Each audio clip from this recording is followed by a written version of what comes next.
I got a high point adjoining fowler's toad habitat to have a bird's eye view, and I find a bird flying of the crystal beach. Small area, rest of it is private. Even this is private. People pay for getting into it, and the lake shelf is shallow. People are able to walk waist high quite a distance, and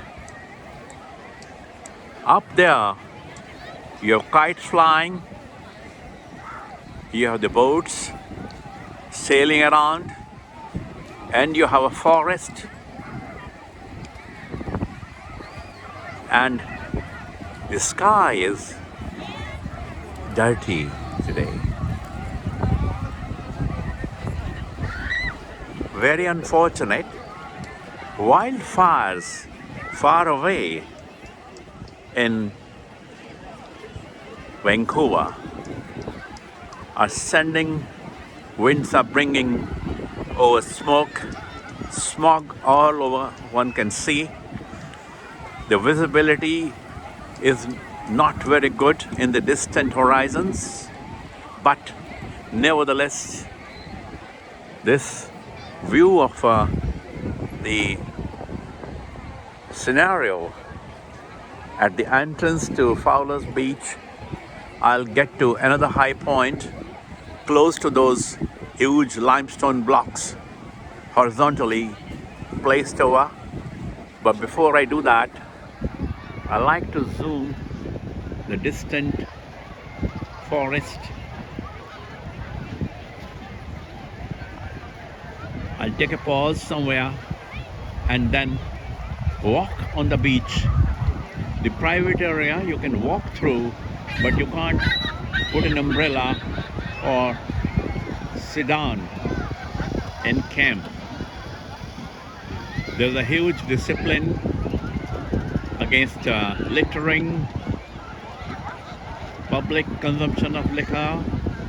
I saw some smokers nevertheless, unfortunately, but the bay of the beach,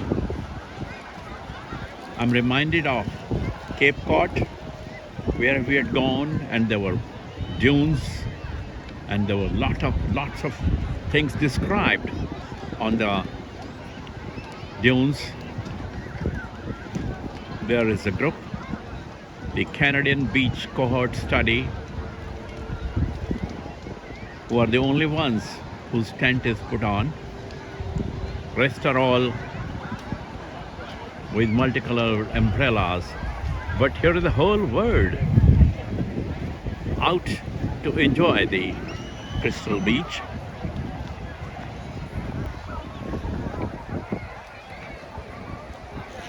Massive Silurian limestone blocks. I wonder how they may have been put up here all over.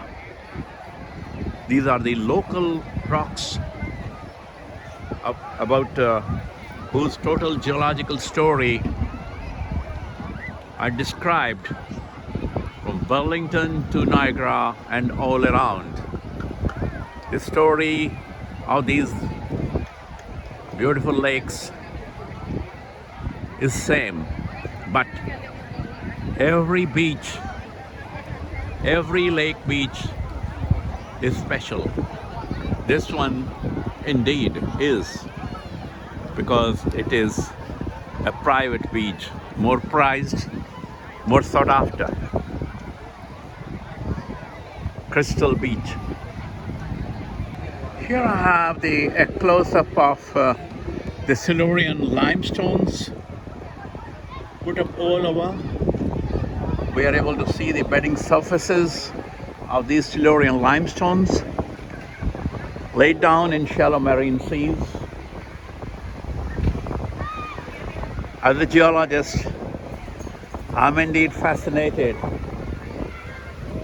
by having a close-up view are these limestones, fine-grained micritic limestones.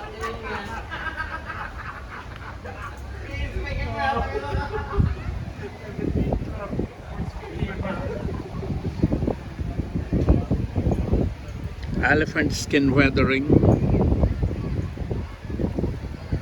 lots of fossils.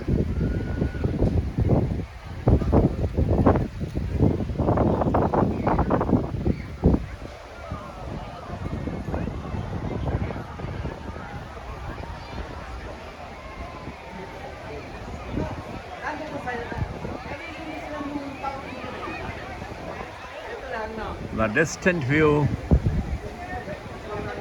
of a hazy horizon due to the wildflowers in faraway Vancouver. But as I said, the slopes are shallow, slopes are gentle dipping. People are able to go quite far into the sandy slopes.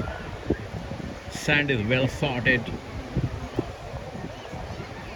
There are no pebbles, no grit to trouble your feet.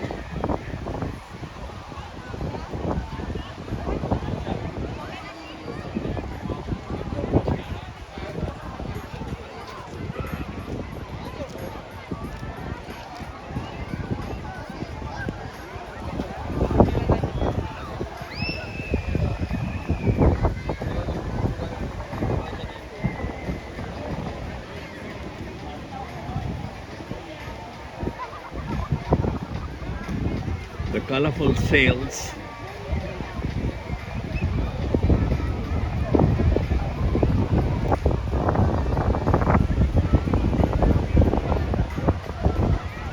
the butterfly kite,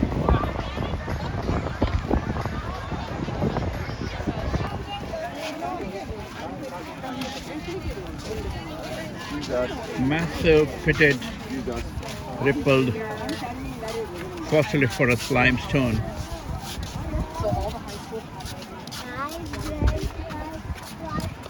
Big nodules coming out. Weathered surfaces showing the fossils. Huge fossils.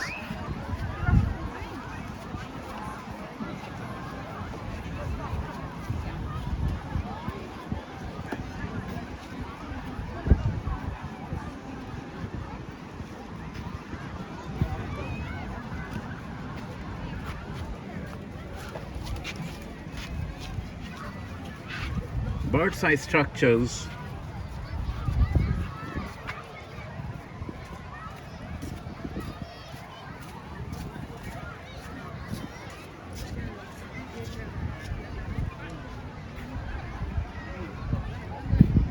Across the bedding,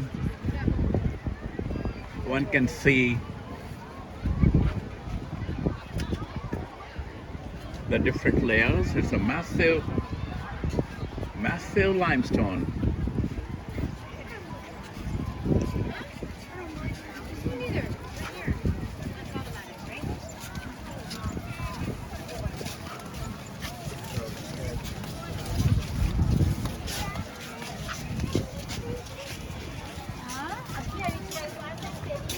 Juicy growth.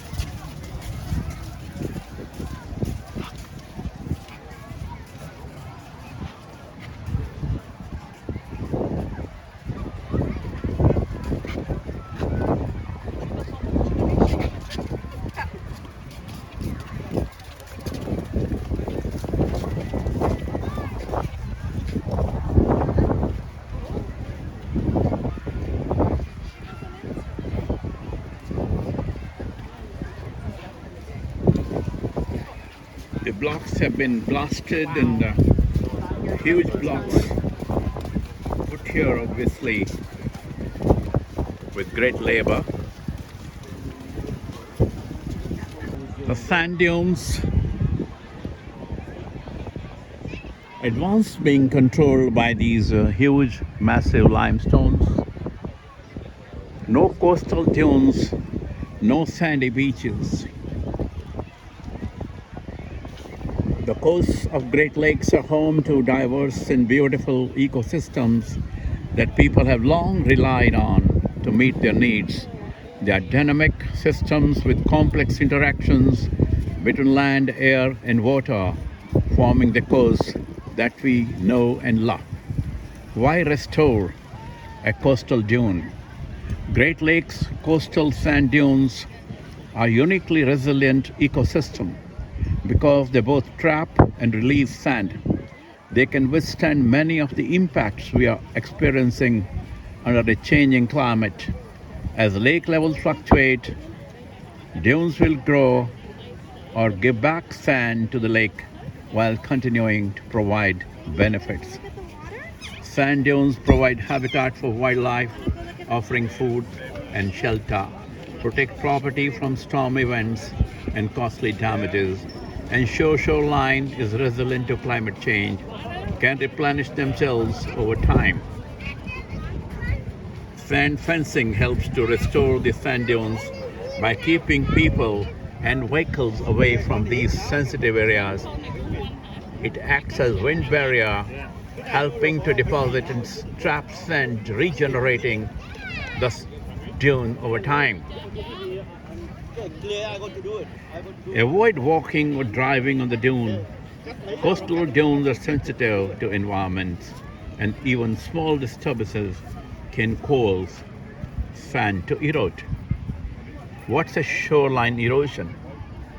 Erosion is gradual process of sediment loss from an area.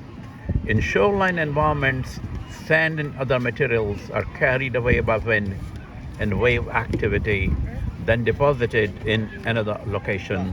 This is a natural process. Hard armoring structures like brick walls have isolated many beaches and coastal wetlands that rely on these sandbanks. Without interventions, these areas could quickly disappear. Murrum Beach grass growing on a newly restored dune. Niagara Peninsula Conservation Authority, Environment and Climate Change Canada, Niagara College Canada, Niagara Coastal.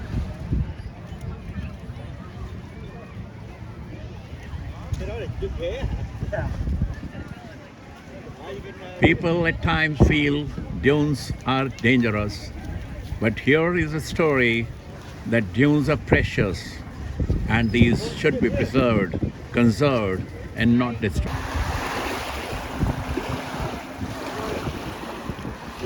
Oh, there are the dunes, and here you have the gentle slope shelf with lots of colorful windward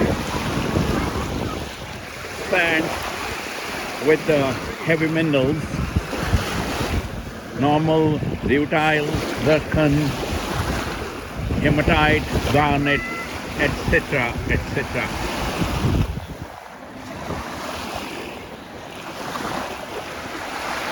Here is the beauty of Mother Nature. The waves coming again, again and again, bringing over, enriching these beautiful, very fine sands, very well sorted.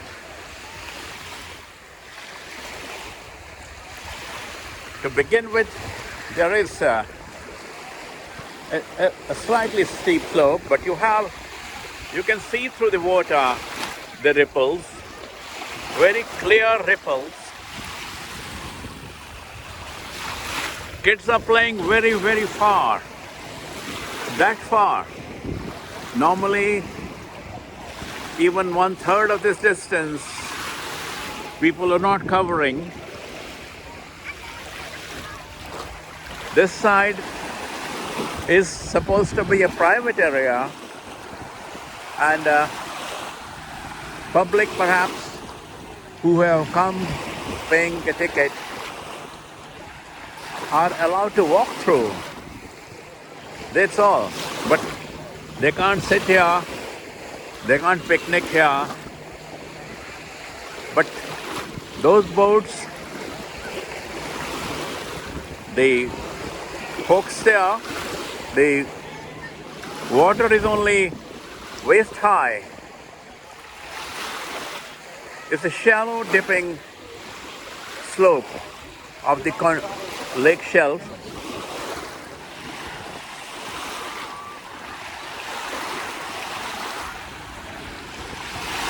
Sun is coming, but sun rays are filtered through the smoke, the smog.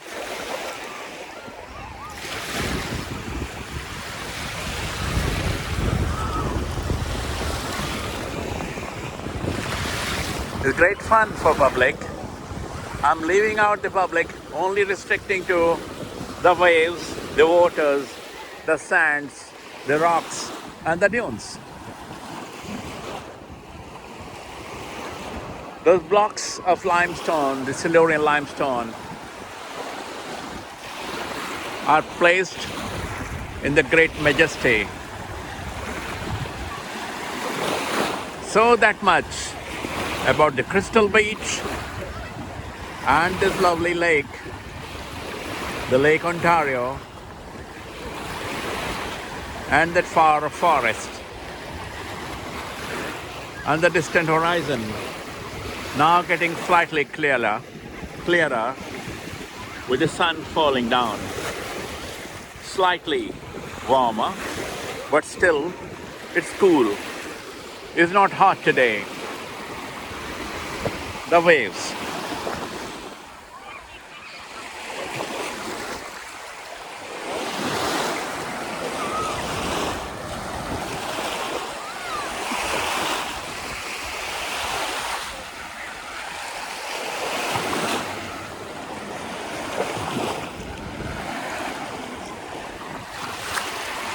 The shell debris, the recent shell debris can be seen, but the ancient heavy minerals, colorful heavy minerals from the Canadian shield rocks, the granites, the gneisses, and the high-grade metamorphic rocks, winnowed again and again and again.